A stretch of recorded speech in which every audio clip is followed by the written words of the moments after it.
All right, let's do it. This is part two. This is a story I've never told. A story that's over 20 years ago that nobody knows. A story that's a prelude to my sex addiction. A story that's something I've probably never healed from. It created a disconnect in my brain. It left a void, a hole in my heart that I tried to fill with sex and women's affection. Yeah. So if I'm rambling on this, I'm sorry. It's hard to talk about. If I don't fit it all in, then it's probably going to be a part 3. So on that note,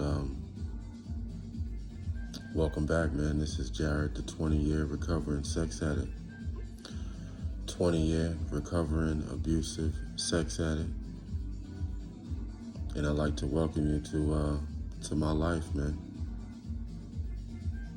This is my life. Unfiltered, unadulterated, unedited. This is how I look. This is how I've gotten down, and we ain't gonna hold back, man. I slept with my best friend's ex-best friend's prom date, and she ended up having my baby. That baby was my first daughter. She's now grown. You know, we were all young at the time too, man. I'm talking about a time where everyone's 18, 19, 20. You know, this is back in the day. I'm about to be 42 years old. Anyway, yeah. I slept with his prom date at the time. A prom that he invited me to go to. I didn't know things were gonna happen that way, but they did. But let's get down to it, man. My daughter's name, my oldest daughter's name is Asia. But her real last name is Wilson, and that's my name. And I should know because I signed the birth certificate. I talk about this in another upload. But that family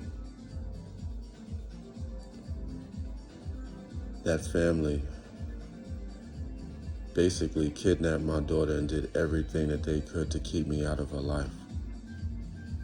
I know you're asking, how does that happen, right? Well, I'll tell you. Her father, my oldest daughter's mother, her father was a well-known headlining entertainer in Las Vegas. That's where I was living. I had moved out there. His show was at Harrah's Resort and Casino. He was the main attraction at that hotel. The show retired in 2006. I ain't gonna say his name. You can look it up. But I had a daughter with his daughter. And around the time of the birth of that daughter, I caught a charge, a DV charge, a domestic violence charge, when my daughter was only days old. And surrounding that incident, I haven't seen her since. Oh yeah, I'm telling it all, man. Told you what it is when you tune into this channel. The good, the bad, the ugly. You're gonna get it all. You see, I've stayed silent about this for quite some time. In my actions for one night, man. One situation that happened led to a scenario I couldn't even fathom. Couldn't even comprehend, but now I'm gonna tell it. But before I get into all of that, man, I gotta go back to the beginning. And my ex-best friend, I knew from being months old, man.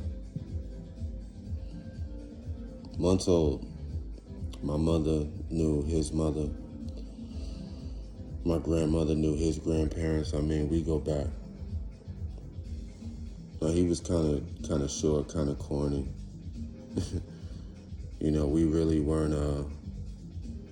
We'll put it like this, man. Girls really weren't checking for him. Any girl, at that time, man, I was having fun. Every girl I met basically liked me. I'm not saying I'm this and I'm that. Look, I'm just talking about my track record. And at that time, everyone he introduced me to, they liked me. All the girls he introduced me to, man, they all liked me. I'm not saying I hooked up with all of them, but I was having fun. And I'm just going to leave it at that, man. Most of the fun I was having, I don't even remember until other people remind me that maybe they remember around that time. Like, yo, Jared, you remember?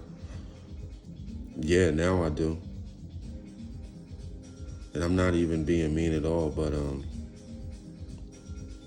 I got to be honest, man. I didn't even really know if he was a virgin or not. Like, I didn't know any girl that hooked up with him, but, I'm not trying to call him out or nothing on it. Because to be totally honest, he was always cool to me. Here's a fun fact, man. Deep down, man, I was kind of jealous. Believe it or not, I was jealous of him because of the relationship that he had with his father. He had a father that was always there, would do things with him. I remember the craziest thing, he would have like go to golf outings with him, like father and son type of ish. I thought that was so cool, man, because I didn't even know who my father was, and you got this father that's around, that's wanting to be a part of your life, that's taking an active role in your life. And I always thought that was the coolest thing in the world, but I never said anything to him. But at the same time, it made me feel so small because, why did my father ever want me? I don't even know who my father was. So yeah, I'm going there. We're gonna talk about all of this, but here's a crazy fun fact around that time. Before that whole situation at the prom even happened, before I even moved out to Vegas, there was an incident where I actually hooked up with his prom date. When we were younger, we were all teenagers. It was some party. I'm not going to say where, but at this party, I was talking to his prom date at the time and another girl, and I thought that we were all going to hook up and have some fun. Not me with the both of them, but obviously one of those girls was for him. Well, to make the long story short, we all climbed into his mother's Mercedes truck. I had one girl on my left. I had another girl on my right, which was, I thought, an individual that he was going to hook up with. But, this is all teenage stuff, man. I'm not throwing anyone under the bus. I didn't have sex with either one of them. We were just fooling around and having fun. But as we got into the car, I noticed that I didn't see him. Then I realized that he climbed into the back of the Mercedes, like where the lift gate is, where the hatch is, climbs in and starts to go to sleep. I didn't realize it till I thought I heard snoring. So as I'm having fun with one girl and the other girls are on my other side, we start to hear this snoring. I look back there, he's curled up in a little bun, like a newborn sleeping in a bassinet. And the craziest thing in the world, man. And I just never understood stuff like that. Like that was did weird stuff like that. But I can't make this up even if I wanted to. I'm saying all this not to throw him under the bus, but around the birth of my daughter is when this friendship ended. And this is someone that I had been good friends with, best friends with since we were days old, up for about, 18, 19, 20 years. And when I say it ended, I mean I haven't talked to this individual in over 20 years.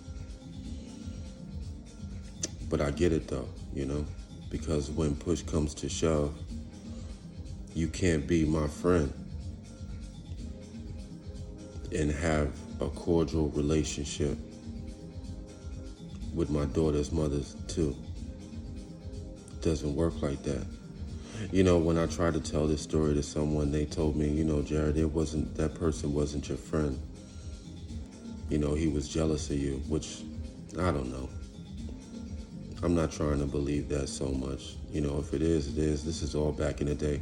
I'm just trying to tell this story because on this channel, I told y'all that I'm going to tell y'all the truth and nothing but. And this is my life and this is how it goes down. But the thing about it is, I was never jealous over any girl and let that come between any friendship that I ever had with anyone. Like, maybe one time there was a female that a friend of mine hooked up with, had sex with before I could. I mean, I had hooked up with her, but I hadn't had sex with her. But, you know, when I found out he did, hey, man, it's all part of the game, man. Good for you. I'm sure given the right opportunity, I would have too. But, you know, you got them draws before I could. It's all good, though, but I've never been salty about anything. So to lose contact and lose a friendship like that, it just never really made sense to me. But then at the same time, I never looked at it where the shoe was on the other foot. And what if I was in love with some female for years and years? Because he was. I never really paid too much attention to it because to me it was just, I'm not saying she was just another female, but it was just the way I was moving in my life. I was going 100 miles an hour. And when you're going 100 miles an hour, if you've been in a car going that fast, you can't obviously see everything coming at you because everything's coming at you so quickly. And so that's how I live my life. But that incident that happened, that I caught that charge for, you know, after that happened, I've never talked to that individual again. And I've never seen my daughter again. And there's a lot of moving variables to this story. And I'm sure a few people maybe have told this story. But there's always the other side of it. And that's my side. And I've never bothered to talk about it. Well, we're going to talk about it on this one. I told you there was a lot to, I know I'm rambling and, you know, like when I say no editing, no filters, I'm just going off I'm just going off the best way I know how.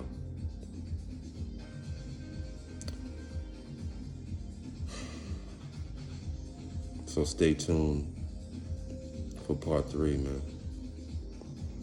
Because I'm going to talk about the incident that happened. The incident that happened that caused me to lose my daughter. And the incident that happened where I haven't talked to my ex-best friend in over 20 years. So I love y'all, man. Thanks for tuning in.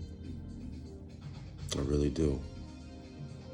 This is Jared, the 20-year recovering sex addict, 20-year recovering abusive sex addict. And I swear to tell the truth on this channel, nothing but. So stay tuned, man. I love y'all.